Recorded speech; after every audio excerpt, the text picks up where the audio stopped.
नमस्कार. श्री स्वामी समर्थ. 16 एप्रिल म्हणजेच बुधवारी संकष्टी चतुर्थी आलेली आहे. प्रत्येक महिन्यामध्ये संकष्टी चतुर्थी ही येत असते आणि प्रत्येक चतुर्थीचं महत्त्व हे वेगवेगळं असतं. माघ महिन्यात येणाऱ्या संकष्ट चतुर्थीला द्विजप्रिया संकष्टी असं सुद्धा म्हटलं जातं. या दिवशी गणपतीच्या 32 रूपापैकी 6व्या रूपाची पूजा केली जाते. या दिवशी जो व्यक्ती मनोभावे गणपतीची पूजा करत असतो त्या व्यक्तीवर गणपती बाप्पाचा आशीर्वाद कायम राहतो. गणपती बाप्पा हा तारणहर्ता आहे. संकट आणि अडथळे दूर करणारी अशी ही तिथी संकष्ट चतुर्थीच्या दिवशी श्री गणेशाची मनोभावे पूजा केली जाते. माघ महिन्यात येणारी ही संकष्ट चतुर्थी अत्यंत शुभ मानली जाते. या दिवशी गणपतीची आराधना केल्याने सुख सौभाग्य वाढत असते. त्याचप्रमाणे घरामध्ये सुख समृद्धी येते. घरामध्ये काही अडचणी असतील किंवा खूप दिवसापासून काही कामे रखडलेली असतील किंवा शुभ कार्य पूर्ण होत नसेल तर या दिवशी चंद्राचे दर्शन घेतल्याने त्याचप्रमाणे श्री गणेशाचे दर्शन घेतल्याने पुण्य प्राप्त होते. या दिवशी स्त्री आपल्या मुलांच्या दीर्घ आयुष्यासाठी आणि यशासाठी सुद्धा उपवास करत असतात. धार्मिक दृष्टीने हा दिवस अत्यंत महत्त्वाचा मानला जातो, कारण या दिवशी श्री गणेश तत्व हे नेहमीपेक्षा पृथ्वीवरती जास्त प्रमाणामध्ये जागृत असते. त्यामुळे या काळात सेवा केल्याने खूप प्रभावी ठरत असतात. आजच्या या व्हिडिओमध्ये मी तुम्हाला एक अतिशय प्रभावी असा उपाय सांगणार आहे. उद्या बुधवार संकष्टी चतुर्थीच्या दिवशी तुम्ही उपवास नाही केला तरी सुद्धा चालेल, पण एका सुपारीचा हा अत्यंत प्रभावी उपाय आपल्याला करायचा आहे. हा उपाय केल्याने तुम्हाला सर्व कामात यश मिळेल. त्याचप्रमाणे आपल्या घरातील गरिबी नष्ट होईल. तसा हा एक सुपारीचा अत्यंत साधा, सोपा आणि प्रभावी उपाय आपल्याला या दिवशी करायचा आहे. तर हा उपाय कोणत्या वेळेमध्ये करायचा याविषयी संपूर्ण माहिती आजच्या या व्हिडिओमध्ये मी तुम्हाला शेअर करणार आहे. त्यामुळे तुम्ही हा व्हिडिओ स्किप न करता शेवटपर्यंत नक्की पहा आणि चॅनलवरती नवीन असाल तर चॅनलला सबस्क्राईब करा आणि असेच माहितीपूर्ण आणि नवनवीन व्हिडिओ पाहण्यासाठी व्हिडिओला लाईक करा, शेअर करा आणि चॅनलला सबस्क्राईब करा. आजच्या या व्हिडिओमध्ये मी तुम्हाला जो उपाय सांगणार आहे तर तो उपाय आपल्याला बुधवारी करायचा आहे. म्हणजेच आपल्याला सकाळपासून ते संध्याकाळपर्यंत जेव्हा शक्य होईल तेव्हा आपल्याला हा सुपारीचा अत्यंत प्रभावी असा उपाय करायचा आहे. या दिवशी हा उपाय करायला खूप महत्त्व आहे, कारण सुपारीला गणपती बाप्पाचं प्रतीक मानलं जातं आणि गणपती बाप्पा हे विघ्नहर्ता, नशीब बदलणारे देवता आहेत. ते आपल्याला शहाणपण, समृद्धी आणि सौभाग्याचं प्रतीक आहे. या दिवशी गणपती बाप्पाची पूजा केल्याने जीवनातील सर्व संकटे दूर होतात आणि धनसंपत्ती वाढत असते. तसेच ही पूजा केल्याने घरात सुख, समृद्धी आणि शांती येते आणि म्हणूनच आपल्याला या दिवशी गणपती बाप्पाच्या पूजेसोबतच काही उपाय जे आहेत तर ते आपल्याला करायचे आहेत, जेणेकरून बाप्पाच्या कृपेने त्या उपायाचा आपल्याला निश्चितच फळ प्राप्त होईल. तर तुम्हाला कोणत्याही कामामध्ये यश मिळत नसेल किंवा काही अडचणी येत असतील तर आपल्याला आवर्जून हा उपाय करायचा आहे. अगदी आपण 100% ते काम करण्यासाठी पूर्ण प्रयत्न करत असतो. अगदी पूर्ण होण्यासाठी सुद्धा येते, परंतु अचानक अशा काहीतरी अडचणी येतात, अडथळे येत असतात आणि ते काम आपलं पुन्हा अपूर्ण राहतं असतं. तसेच घरामध्ये सतत पैशाच्या आर्थिक अडचणी येणे, आलेला पैसा हा घरामध्ये न टिकणे किंवा पैसे येण्याचे सर्व काही मार्ग हे बंद होणे, अशा अडचणी आपल्या जीवनामध्ये अनेक वेळा येत असतात. तर अशा वेळी आपल्याला हा सुपारीचा अत्यंत साधा आणि सोपा उपाय करायचा आहे. कष्ट आणि मेहनत करूनही कष्टाला आणि मेहनतीला यश न येणे, घरावर भरपूर कर्ज असणं यासारख्या आर्थिक अडचणी दूर होण्यासाठी सुद्धा हा उपाय आपल्याला प्रभावी मानला जातो. तसेच घरामध्ये सतत वादविवाद होत असतील, भांडणे होत असतील, तसेच घरामध्ये आजारपण असेल, मुलांची प्रगती होत नसेल, मुलं हट्टीपणा करत असतील तर यासारख्या सर्व समस्या नष्ट करण्यासाठी हा उपाय तुम्हाला करायचा आहे. तर हा उपाय करण्यासाठी आपल्याला सकाळी लवकर उठायचं आहे. अंघोळीच्या पाण्यामध्ये थोडंसं पंचगव्य किंवा पंचामृत टाकून आपल्याला स्नान करायचं आहे. यानंतर आपल्या देवघरातील देवांची पूजा करून घ्यायची आहे आणि गणपती बाप्पाच्या मूर्तीवरती तुम्हाला उद्या अभिषेक करायचा आहे. हा अभिषेक तुम्ही शुद्ध पाण्याने किंवा पंचामृताने केला तरी सुद्धा चालेल. अभिषेक करत असताना ओम गणगणपतये नमः या मंत्राचा आपल्याला जप करत हा अभिषेक करून घ्यायचा आहे.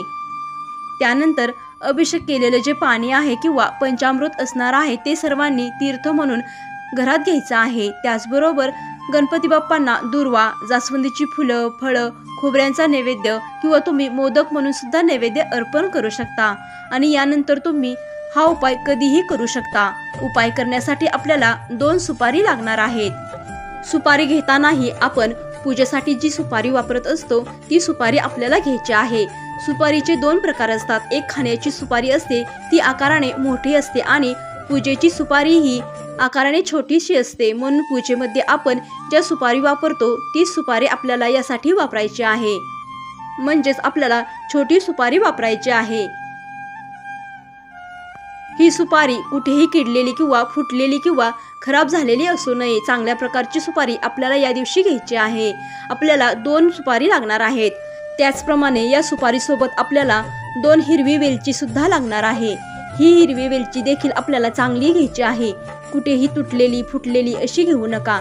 यानंतर हा उपाय आपल्याला देवघरासमोर करणार आहोत। देवघरासमोर बसून आपल्याला ही पूजा करायची आहे। आसन टाकून आपल्याला ही पूजा करून घ्यायची आहे। त्यासाठी सर्वप्रथम आपल्याला देवघरामध्ये दिवा लावून घ्यायचा आहे। धूप, दीप, अगरबत्ती लावायची आहे आणि यानंतर आसन घ्यायचं आहे।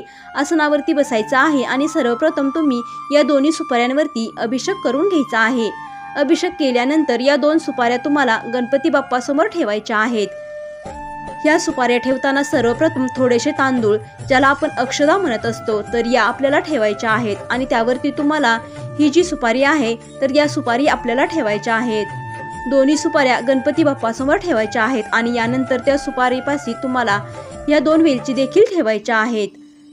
यानंतर त्या सुपारीवरती आपल्याला हळदी, कुंकू, अक्षदा, फुले अर्पण करायचे आहेत। धूप, दीप, अगरबत्ती तुम्हाला ओवाळून घ्यायची आहे। यानंतर दोन्ही हात जोडून तुम्हाला गणपती बाप्पांचं नामस्मरण करायचं आहे।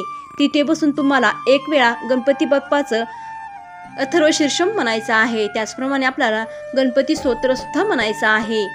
ही जी पूजा करणार आहात ती पूर्ण श्रद्धेने आणि मनापासून करायची आहे। यानंतर गणपती बाप्पाचं संकटनाशक स्तोत्र आहे तर ते आपल्याला पठण करायचं आहे। दोन्ही हात जोडून तुम्हाला गणपती बाप्पाकडे तुमच्या जीवनातील अडथळे दूर होण्यासाठी प्रार्थना करायच्या आहेत। जे काही तुमचं महत्त्वाचं काम आहे ते अपूर्ण आहे तर ते पूर्ण होण्यासाठी प्रार्थना करायच्या आहेत। घरामध्ये काही अडचणी असेल तर त्या दूर होण्यासाठी प्रार्थना करायच्या आहेत। यानंतर या 2 सुपाऱ्या आणि या 2 वेलची दिवसभर तिथेच तुम्हाला ठेवायच्या आहेत। रात्रभर देखील तुम्हाला तशाच ठेवायच्या आहेत। दुसऱ्या दिवशी तुम्हाला काय करायचं आहे तर या 2 सुपाऱ्या आणि वेलची आहेत त्या आपल्याला एका लाल कपड्यामध्ये आपल्याला या 2 विलायची आणि सुपारी बांधून ठेवायची आहे आणि हे तुम्हाला पैशाच्या तिजोरीमध्ये ठेवायचं आहे। जिथे कुठे तुम्ही पैसे ठेवत असता तिथे आपल्याला हे ठेवायचे आहेत। वेलची जी असते ती माता लक्ष्मी आपल्या घराकडे आकर्षित करायचं काम करत असते आणि सुपारी ही गणपती बाप्पाचं प्रतीक मानलं जातं। गणपती बाप्पा हे विघ्नहर्ता आहेत। त्याचप्रमाणे आपल्या जीवनातील संकटे दूर करणारे, अडथळा दूर करणारे देवता आहेत। या सुपारी आपल्या घरात असल्याने आपल्या कुटुंबावर कधीही वाईट संकट येणार नाही। त्याचप्रमाणे अडचणी, अडथळे येणार नाहीत। तसेच घरातील दारिद्र्य देखील नष्ट होईल। तर असा हा सुपारीचा उपाय जो आहे तर तो तुम्हाला करायचा आहे। उपाय हा खूप सोपा आहे परंतु खूप प्रभावी आहे। आपल्या वास्तुशास्त्रामध्ये सांगितलेला हा उपाय आहे आणि तो उपाय मी तुम्हाला आजच्या या व्हिडिओमध्ये शेअर केलेला आहे। त्यामुळे तुम्ही हा उपाय नक्की करून पहा। तसेच तुमच्या घरामध्ये लहान मुलं असेल किंवा शिक्षण घेणारी मुलं असतील किंवा मुलांना अभ्यासामध्ये यश मिळत नसेल, मुलं जो काही अभ्यास करतात ते मुलांच्या लक्षात राहत नसेल तर तुम्हाला या दिवशी मुलांकडून ओम गण गणपतये नमः या मंत्राचा 108 वेळा जप करून घ्यायचा आहे। हा जप मुलांकडून करून घेतल्याने कुशाग्र बुद्धिमत्ता, उच्च शिक्षण आणि श्री गणेशाचा आशीर्वाद प्राप्त होत असतो। कारण गणपती बाप्पा हे बुद्धीचे आणि ज्ञानाचे देवता देखील आहेत। गणपती बाप्पांना सर्वात हुशार देवता म्हणून ओळखले जाते। तसेच या दिवशी तुम्हाला संध्याकाळी चंद्रोदय झाल्यानंतर 1 शुद्ध तांब्याच्या कलशामध्ये पाणी भरून घ्यायचं आहे आणि त्यामध्ये थोडंसं लाल चंदन, फुले, अक्षता टाकून चंद्राला अर्घ्य द्यायचं आहे। असं केल्याने कुटुंबावर चंद्रदेवताची कृपा ही कायम राहते। या दिवशी ज्यांना व्रत आहे त्यांनी चंद्राची पूजा करूनच हे व्रत सोडायचं आहे, नाहीतर व्रताचे पूर्ण फळ हे मिळत नाही। ज्यांना उपवास नाही त्यांनी चंद्राची पूजा केली तरी सुद्धा चालते। त्यामुळे आवर्जून संकष्ट चतुर्थीला तुम्हाला ही पूजा करायची आहे। या दिवशी गणेशाची पूजा केल्याने बुद्धी, विवेक, यश आणि सुख प्राप्त होते. विघ्नहर्ता म्हणून स्मरण करावे. गणेश हे विघ्नहर्ता आहेत, त्यामुळे त्यांची उपासना केल्याने जीवनातील अडथळे दूर होतात. उपवासाचे महत्त्व. संकष्टी चतुर्थीच्या दिवशी उपवास केल्याने शरीर व मनाची शुद्धी होते आणि भक्ती वाढते. संकष्टी चतुर्थीच्या दिवशी संध्याकाळी चंद्रदर्शन करून त्याला अर्घ्य दिल्यावरती उपवास पूर्ण होत असतो. त्यामुळे आवर्जून चंद्राला अर्घ्य द्यावे. संकष्टी चतुर्थीचे व्रत केल्याने असं मानलं जातं की या दिवशी व्रत केल्याने पूर्वजन्मीच्या पापातून मुक्ती मिळते. त्यामुळे हे व्रत आवर्जून करावे. तर संकष्टी चतुर्थीच्या दिवशी आपल्याला कोणत्या गोष्टी करायच्या आहेत ते पाहूया. संकष्टी चतुर्थीच्या दिवशी आपल्याला सकाळी लवकर उठायचे आहे. त्यानंतर स्नान करून घ्यायचं आहे, संकल्प करून घ्यायचा आहे आणि दिवसभर उपवास ठेवायचा आहे. काही जण पूर्ण उपवास करतात, तर काही जण नुसता फलाहार किंवा उपवासाचे अन्न घेऊन हा उपवास करत असतात. आणि त्यानंतर गणपती बाप्पाची पूजा करायची आहे. गणपती बाप्पाच्या मूर्तीसमोर दिवा लावायचा आहे. दुर्वा, फुले, लाडू अर्पण करायचे आहेत आणि गणपतीची आरती करायची आहे. त्याचप्रमाणे मंत्र आहे तो आपल्याला जप करायचा आहे, म्हणजेच ओम गणगणपतये नमः हा आपल्याला मंत्र जप करायचा आहे. संकटनाशक स्तोत्र किंवा गणपती अथर्व शीर्षक आपल्याला पठण करायचं आहे. संध्याकाळी चंद्रदर्शन केल्यावरती पूजा करायची आहे. चंद्राला दूध, पाणी अर्पण करून नमस्कार करावा आणि नंतर उपवास सोडावा. संकष्टी चतुर्थीच्या दिवशी संकष्टी व्रतकथा ऐकणे किंवा वाचणे याला विशेष महत्त्व आहे. त्यामुळे याचे वाचन करावे. गरजू लोकांना अन्न, वस्त्र किंवा पैसे दान करावे. हे अत्यंत पुण्यकारक मानले जाते. तर संकष्टी चतुर्थीच्या दिवशी सुपारीचा अत्यंत साधा, सोपा आणि प्रभावी उपाय कसा करावा याविषयी तुम्हाला सविस्तर माहिती सांगितलेली आहे. त्याचप्रमाणे संकष्टी चतुर्थीला पूजाविधी कशी करावी, कोणते उपाय करावेत याविषयी सुद्धा तुम्हाला माहिती सांगितलेली आहे. तुम्हाला ही संपूर्ण माहिती आवडली असेल तर व्हिडिओला लाईक करा, शेअर करा आणि चॅनलला सबस्क्राईब करा. धन्यवाद.